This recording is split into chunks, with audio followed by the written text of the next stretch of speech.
Hello again. Well, today I had a little bit of a change in my schedule, and I am in The Hague today. And as you know, it is not the capital of the Netherlands, that's Amsterdam, but it is the city where our government is seated. And here you can see the government buildings. And on the left there, that little tower is where our Prime Minister has his office. And the yellow building beside it is the Maurits house, very famous. That's where, amongst others, the painting of the girl with the pearl earring is housed. And some more very famous paintings. But I didn't go there for that museum. I went there for this one. And this is the Hague Historical Museum. It's the museum about the city of The Hague, and they had this exhibit there, Klein, Kleiner, Groots, about a doll's house. Let's go in. And this beautiful building itself is pretty old. It was built in 1636, so almost 400 years old. It's looking pretty good for its age. We have to go upstairs. Lovely old staircase. It's similar to the one I have made in my first canal house. Small, smaller, great. So, okay, it's over here. Very nice. It's a small exhibition, but I think it's worth it. This is one of my favorite doll's houses. And it was made or commissioned by this lady, Lita de Ranitz. And this portrait was painted by her husband, Willem Bastiaan Tolen, who was quite a well-known Dutch artist of that time, and he still is quite well-known. This doll's house, however, is from before her marriage. And she had a doll's house when she was a child, and she exhibited it in 1908. And then the collection grew because lots of friends and acquaintances brought her pieces, and she had it in her house displayed, her childhood doll's house. Then in 1910, the idea came to design a whole new doll's house. And she said about this, there was the desire to build that I'd always had. Here was my chance to subordinate my desires to what was within my reach. I could have a house without land, without taxes, without the cost of maintenance, at a construction cost that was not too much beyond my power. And I thought that was a great line, because that is true for so many of us. With the help of Mr. Ros, a teacher at the local trade school, they designed a modern villa. And the villa even had electricity, running water, and central heating. Not working, of course, but it is in there. But even though it's a modern villa, the way it's displayed is based on the traditional Dutch doll's houses.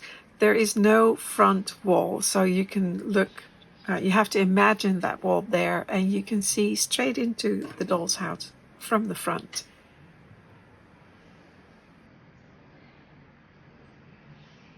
Now, what makes this doll's house really unique, and why I really like it too, apart from the style, I also really like that, is that it has many real paintings in there from very famous Dutch artists of that time.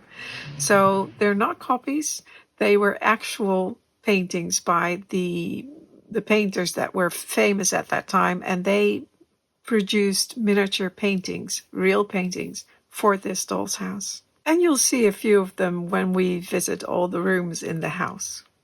I must say that it was hard to film some parts of the doll's house because of the reflection of the glass. It's always the same in the museums. But they had an interactive display which made it easier to see the items close up. And I will show a few of those as well. Now, let's go inside. Let's start in the hall. It is decorated and used as a living room, and in those days it was a trend that came over from England, and I think it also shows a little bit of arts and crafts influences. But the hall is filled with miniatures from all over the world, just as the rest of the doll's house is. In the center, you can see a blue silk upholstered chair, and it's made of cardboard. And the chair on the right, that looks like it has leather upholstery, is actually carved wood. And on the table in front of it is a leather-bound Bible with a silver lock, and that dates from 1750.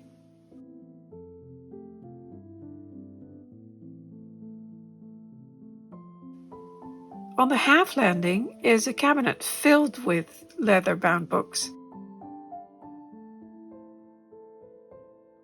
And next to it is an ivory table with a chess set. And that was a gift from Queen Emma, whom Lita was acquainted with. And on the right side of the hall, we could see a cabinet filled with miniatures that came from the Sarah Roté doll's house, which is from 1743. And she bought those pieces were left over from when they redecorated that house. And that house can be found at the Kunstmuseum in The Hague. There are several paintings in this room, and one of them over the door on the right is a religious gouache, and it's only 8.6 centimeters high, painted by Jan Torop, famous Dutch artist, and it's titled something like The Divine Love Walk or The Adoration of Bruges. I find it very difficult to translate that title, but that's what it says. And over the door on the left is a painting that Jan Hoink van Papendrecht painted, and he was a famous militaria painter. And he made this painting specifically for the doll's house, and it depicts Napoleon crossing the Beresina River in 1812. Let's go through the door on the left into the dining room. And this room is decorated in the old Dutch style, referencing the 17th century, which had a bit of a revival and was very popular at the beginning of the 20th century. Here we can see the 17th century inspired fireplace with its silver fireplace companion set, which, by the way, I think is 18th century, but there you go. The wooden wall paneling and the real 17th century gold leather wall coverings, which came from the demolished castle Doornik in the east of the country near Arnhem. And the style of the windows, the wooden beams on the ceilings, and the style of the furniture complete that old Dutch style. The large cabinet in the back is a so-called kussenkabinet or pillow cabinet, and it takes its name from the thicker panels on the doors called kussens or pillows. And these cabinets usually hold some sort of linen, and this one is no exception because, although we cannot see it here, it is filled with table linen and probably made by Lita herself.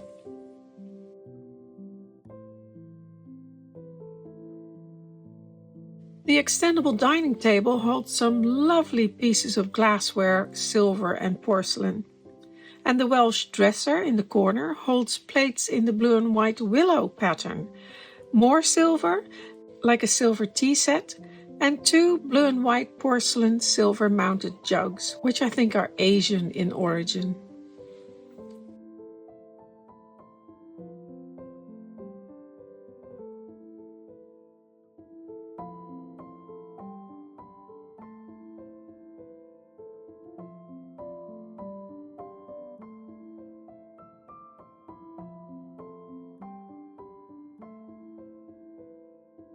To the right of the hall is the kitchen. The kitchen can also be reached via the lovely side door from the little courtyard or the yard. I love this area with the water butt and the wooden shutters and the door awning.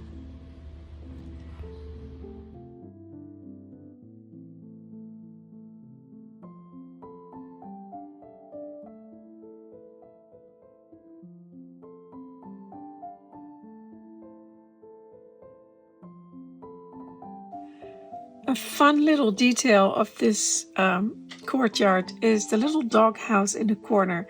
It hides the locking mechanism for the glass front of the doll's house. The kitchen itself resembles the typical Dutch kitchen of past centuries, with a few modern additions like a coal stove, water on tap instead of a pump, and an electric vacuum cleaner. The vacuum cleaner stands next to an old window cleaning pump. In the days before water pressure and hose pipes, these pumps, put into a bucket of water, were used to spray a jet of water onto the windows for cleaning.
If we go back through the hall and up the stairs, we come to the upstairs landing and the bathroom.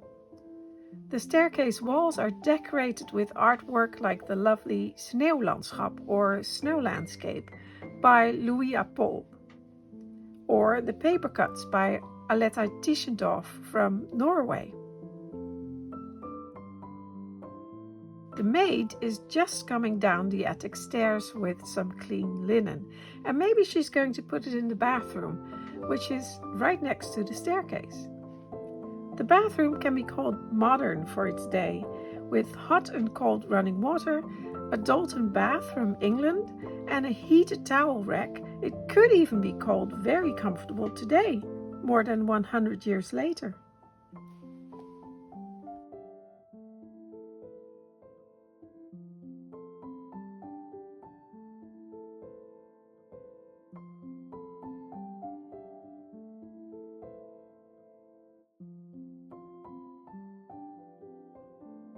The beautiful soft blue silk curtain with embroidered peacocks that closes the bathroom from the landing, as well as the Persian carpet at the bottom of the stairs, were made by Lita's sister Anna. The little writing table on the carpet is Japanese, as is the lacquered chest, which contains a collection of shells.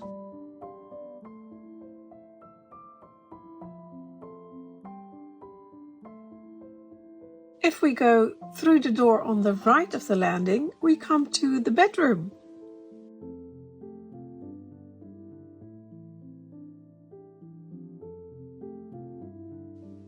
The dual aspect bedroom has Japanese fabric on the walls, a Japanese tatami mat on the floor, and several miniature pieces of Japanese lacquered furniture.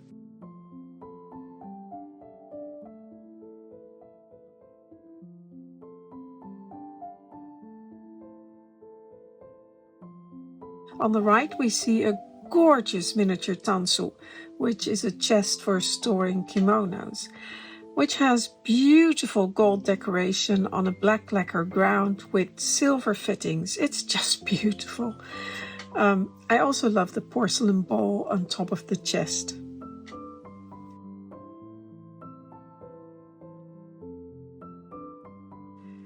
On the other side of the room, by the window, is another beautiful Japanese piece of furniture, a chest of drawers. And the interactive display mentioned that Lita managed to acquire this piece at the Japan-British exhibition at Earl's Court in London in 1920. It was part of the Japanese government's entry, and it was not actually for sale. However, Lita managed to persuade the organizer to let her have this piece, along with a few other pieces, for the sum of £1. £1! Now, I'm sure in those days the pound was worth a lot more, but still, that sounds like an absolute bargain.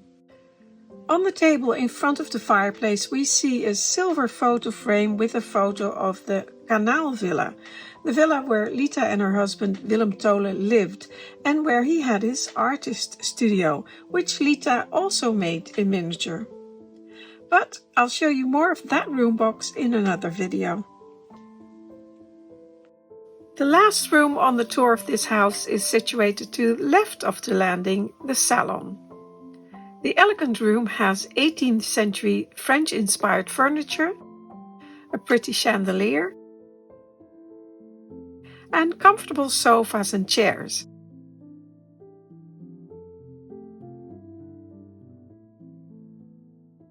There are 3 dolls in this room, and seated in the chair in the black lace dress is the resident of this house.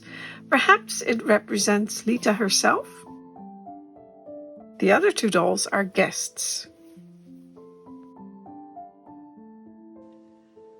In the left corner of the room is a lovely Louis XV chest of drawers holding a glass porcelain coffee service.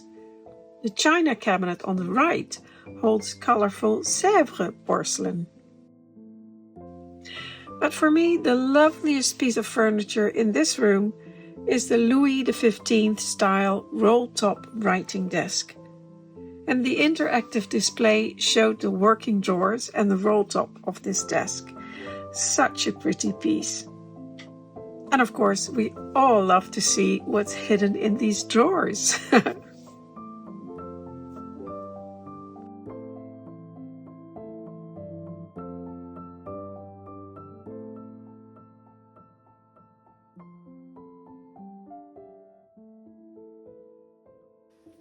The walls of the salon are covered with paintings, and the interactive display showed detailed pictures of the wonderful paintings in this room, like this painting by Jonkind, and this view of the Spuistraat in The Hague by Floris Ornzenius. The museum also has this large painting of the same street by Ornzenius, which could be seen in the exhibition as well. 2 other paintings I liked in the salon were this Flower Still Life by Willem Roelofs, and it hangs above the chest of drawers. And above that, this painting of A Street in Morocco by Jan Thiele.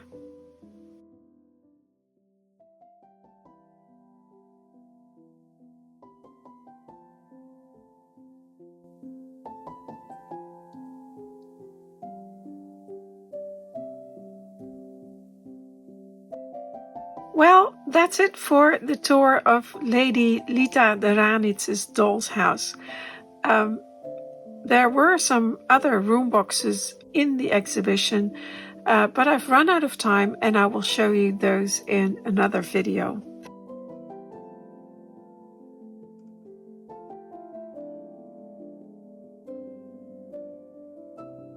I hope you enjoyed it. Thank you so much for watching. Until next time.